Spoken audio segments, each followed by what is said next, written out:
Work, Reg. I just start talking. Just start talking. Well, yeah, asked about before the Patin Libre. So, Who are you? oh, hi, I'm Taylor.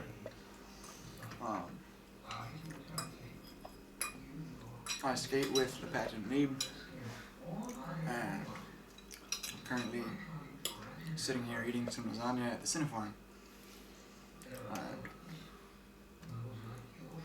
Tell you some stories. Now, prior to the Patin Libre, I had competed as a figure skater. Finished that up. Figured enough was enough. From there, didn't really know where to go. I still had kung fu to practice. So I knew I wanted to move back from Vancouver, go back to Edmonton to where the kung fu master was, and continue training there. And I knew I wanted to bum around in South America and hike. So I went and did that for a few months. To pay for it, and generally just out of the fact that it was really easy to get into, I got sucked into the job of being an ice dance partner. A partner is a nice term. It's the official term that skating coaches use to lure you in.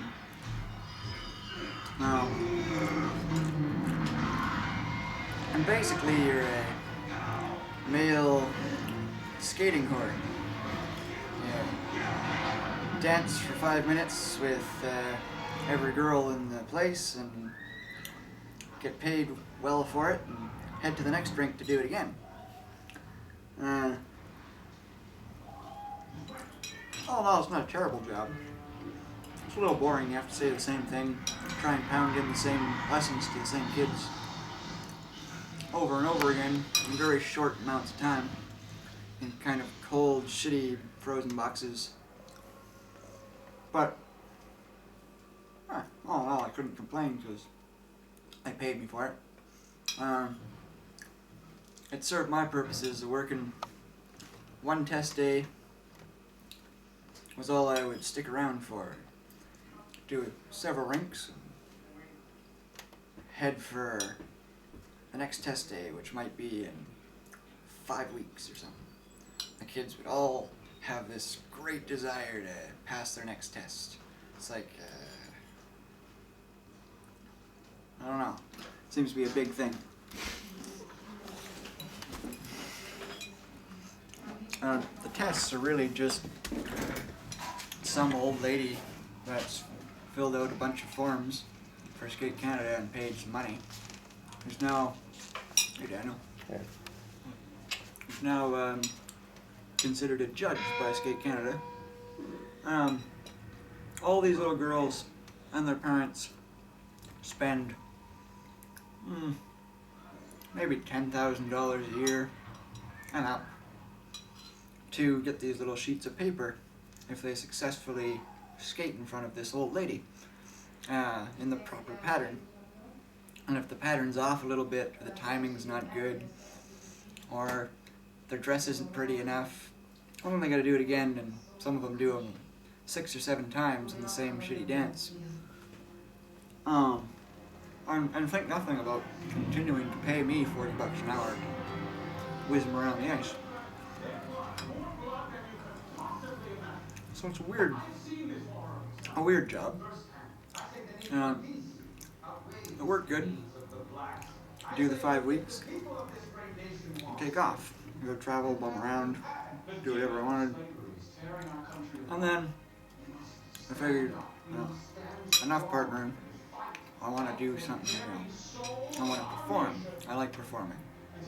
But I don't like doing that crap, that performing on a cruise ship, shaking my ass and lifting girls in the air. So, what is there? And I look around, and it turns out there's nothing. Well, at least nothing I could find. And then I remember from a friend who told me about something called booze on ice. Yeah. I remember thinking at the time that booze on ice sounded like quite the event. And nothing interesting like that happened in the figure skating world. Conservative place. There's a 1-year mating season that happens with Canadians.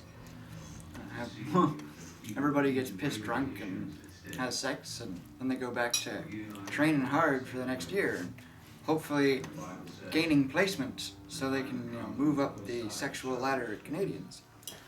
At least that's how it appeared to me. So this booze on ice was something different, something strange. And I remember this friend telling me about it. It was run by a group called the Patin Libre. So I typed this into Google Translate because I don't know what it means. It says the free shoe. I say, what the fuck's the free shoe? I'm gonna find them on YouTube. I'm like, man, this free shoe shit, they're pretty cool. Because they do something on there telling a story. It's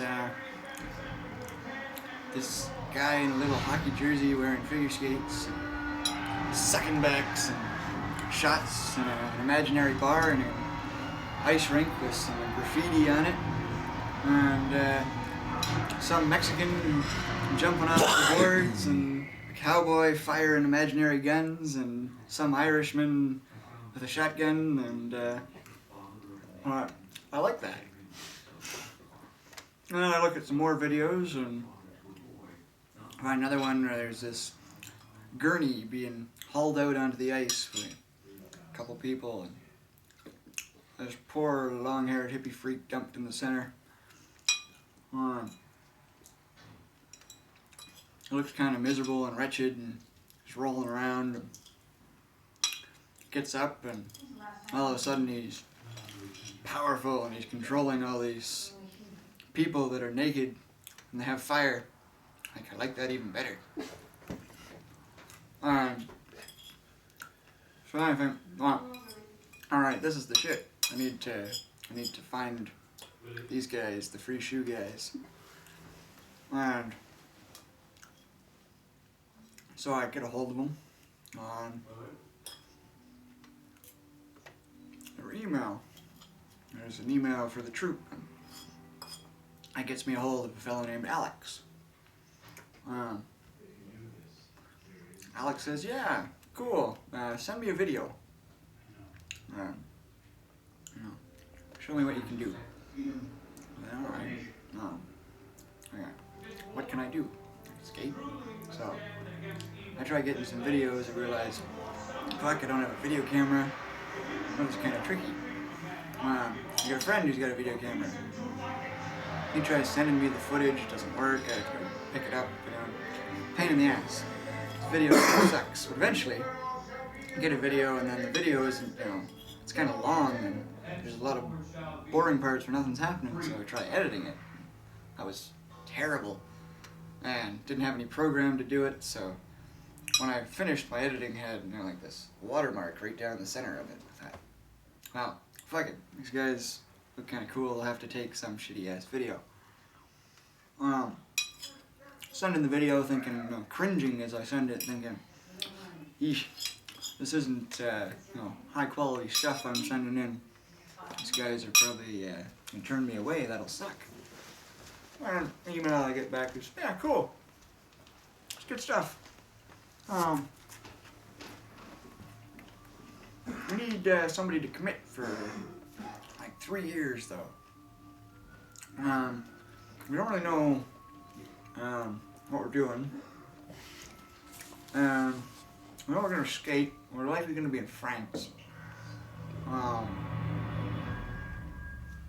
And we were going to have some contracts in France that were going to make money, but we don't anymore. So, yeah, we want like a 3-year commitment, but we'll probably be broke. I thought about it and thought, well, that's alright. Actually, kind of sounds like fun. So I thought, yeah, why not? Let's do it. This is the kind of performances I want to do. These guys seem pretty relaxed. Let's go to France.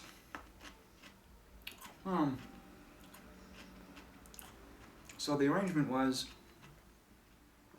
come September, jump on a plane, go to France, and that in Paris at I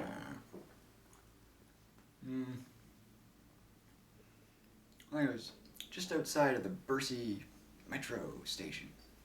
I was supposed to meet a tall, skinny black guy named Saint-Marie. And so I fly in to, excuse me, where did I fly into? I must have flown into, no, I flew into London. So I flew into London and I get a train from London to Paris. And I end up at this Gare du Nord. And Gare du Nord, in my mind's eye, was like a 20-minute walk from Gare de Bercy. So I'm like, cool. I know it's that way. I'll walk that way. It's not a 20-minute walk. It's a lot longer. Well, it took me closer to an hour and a half, or maybe a little longer. So I missed meeting Saint-Marie in front of the Bercy metro station, and I'm thinking, shit. Well, I know I'm supposed to get to this place called La Roche-Mignon, and that there's a train that leaves from around here to get me there. I'll just have to try and catch these guys when I get there, because I don't really know where I'm going. I know the town's called Monateau. I know it's not far from a place called Auxerre, but it doesn't mean a lot. I saw it on a picture. Google Earth. But there's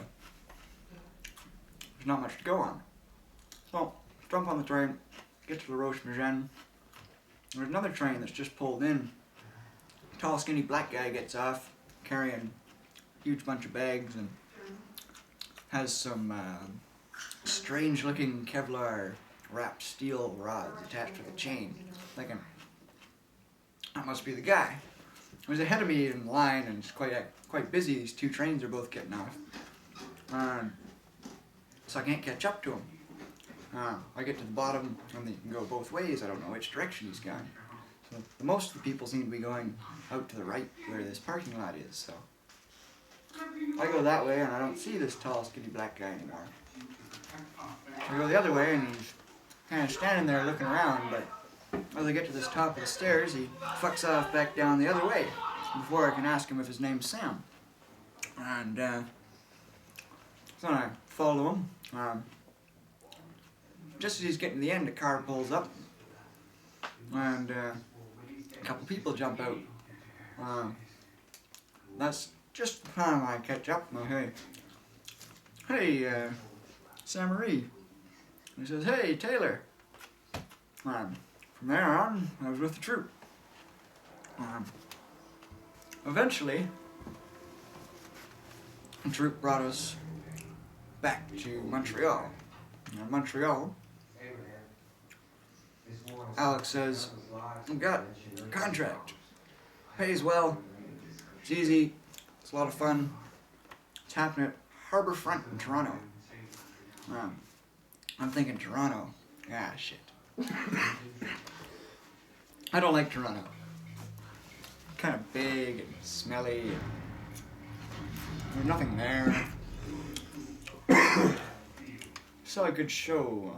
Kurt Brown doing some roller skating, pretending he was Peter Pan once in Toronto. That was the highlight. But most of my Toronto experience is Mississauga. Mississauga is a light industrial park with a couple of hotels that somehow gets a lot of figure skating action. So, my mind's eye, Toronto's Mississauga. That's not really somewhere. Sounds like a lot of fun at all. I'm thinking, cool. We're going to Toronto. We'll get some work out of the deal. Suffer through the shitty city and head back to Montreal. So where are we staying when we go to Toronto? Well, there's this guy that I lived with. He runs this art salon. It's a cinema. It's like those old Paris art salons. It's all these people, all these artists living upstairs. One guy, he mathematically tunes harps, and there's this other guy that I think he plays a ukulele. I'm thinking, all right, Toronto's sounding more interesting. So yeah, and Reg is like this guru of Toronto, and he's the guy that inspired the troupe. And I'm thinking, all right, I like this idea a lot. We'll go meet the Toronto guru. So I roll into town, big van packed full of people and stuff, and arrive downtown Toronto, roll past this kind of strange looking bar and down this alleyway with lots of cool graffiti into the back of this little downtown brick building. There's a bunch of shit piled in the backyard, and there's a black flag hanging in the back window. And, this is kind of cool. We wander to the front. The guy that lets us in, bald dude, bit of a belly, got these crazy eyebrows that stick up like this, and a pair of glasses on. He says, "Hey, glad you're here." Something like that. Short, brisk. Must be the guru. Direct. I like that.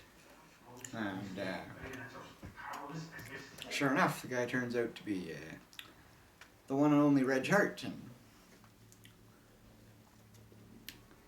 as I learn from talking to the people that are there and from the general feeling of the place, Reg Hart's quite the guy. But the people in the Cineforum are nothing less than Alex Promise. They're all kind of freaks, and they're all quite interesting. And they've all got a story to tell. And so I decided this is a place I really liked, and people that I really liked. The next time I was in Toronto, that I should stop by and say hello. On the way out, Reg says, all you guys, you're all welcome back anytime. So I think, that's really nice. Next time I come to Toronto, I'll have to give him a call. And sure enough, tour ends that year, and I'm thinking, I want to head back. The girlfriend's waiting in Edmonton, and I haven't seen her in a few months. And I'm deciding how to head back. There's this guy, another guy in Toronto that teaches Irish stick fighting. Weird sticks shaped like that. But I want to meet this guy too, so I should make a stop in Toronto. And maybe hitchhike from Montreal to Toronto and see if I can't find a ride all the way back home. And hey man. Good. How are you? Good. So, give Reg a call. He says, yeah, sure. What time are you arriving? I tell him the time. He goes, good. We'll see you then. I'm coming in quite late. Okay. I don't really know when I'll be there. I'm thinking of hitchhiking. Yeah, okay. We'll see you then. Alright. It's good. Hitchhiking shit. Cop picks me up, takes me to some middle of nowhere fucking field and drops me off and says, don't go on the highway anymore. So I wander back, catch a train and go back into Montreal and find a bus. Get to Toronto late that evening, maybe 1 o'clock-ish. Knock on the door and Reg comes down the stairs. Opens the door. Hey, welcome. Alright. Sorry I'm late. Nah, don't worry about it. Alright. This is cool.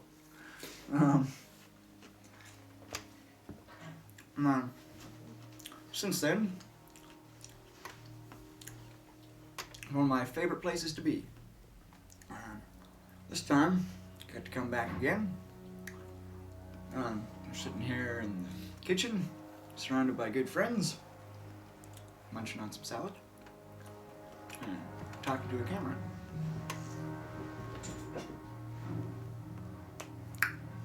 Well, I can't think of anywhere else to take the story. Well, that's just dandy. Thank you very much. No worries. Cheers.